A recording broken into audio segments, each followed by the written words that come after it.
blue. And why it is important is because if I was mixing a red that was towards the yellow, this color would start getting very brown.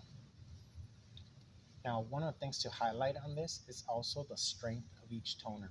There's some toners that move it very slow, and there's some toners that move it very fast. So one of the things that you want to make sure your students know is like, hey, I don't only add 1 ounce or 1 gram of this toner, because if I add one gram of black and 1 gram of white, completely different shift, right? Mhm. Black tends to go really, really fast, and white tends to take its time. So this is a good time for us to highlight that information. Look at the strength of the toner so you could decide, am I going to make a big shift or a small shift depending on the strength of this toner. Second thing I could do is I could still increase saturation, but move it towards the green side. In this case, this green is a blue shade green.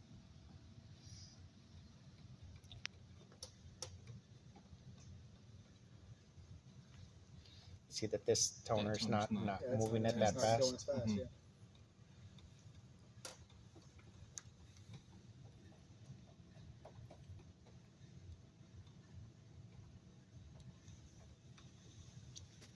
There you go.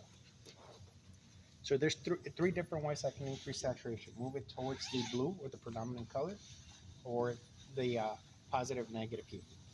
I could also take my color and decrease the saturation in the more usual way by either going to the white side or to the black side. This is what I mean. You got to do one thing at a time.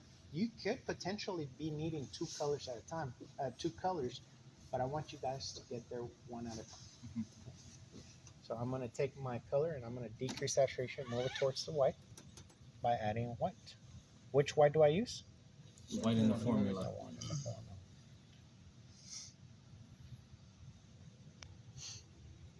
And what if there's no white in the formula? It probably doesn't need to be shifted that way. But if you maybe find a color that there's absolutely no. So let's rewind. Your target before you start tinting any color should be to use all the tools that the manufacturers have created, so you could get to the best, closest possible match. I know Tyre's class was here a couple of years ago, and they asked me, Chewy, can we make any color into any other color?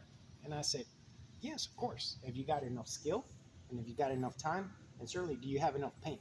I could make white into black, but do you really want to, right? So wouldn't it be easier for you to choose the closest possible color? You could just make a couple of tweaks. That would be. So what is the best way to reach the best, closest possible match? That's the camera. Nowadays, we all have spectrophotometers. Now, you could say, arguably, that the global color box or the chip book, Mhm. but the chip book is limited. All right, it was published in 2020, and it's not being updated. So you're stuck with whatever was published. But do we have more information on the cloud or on the web?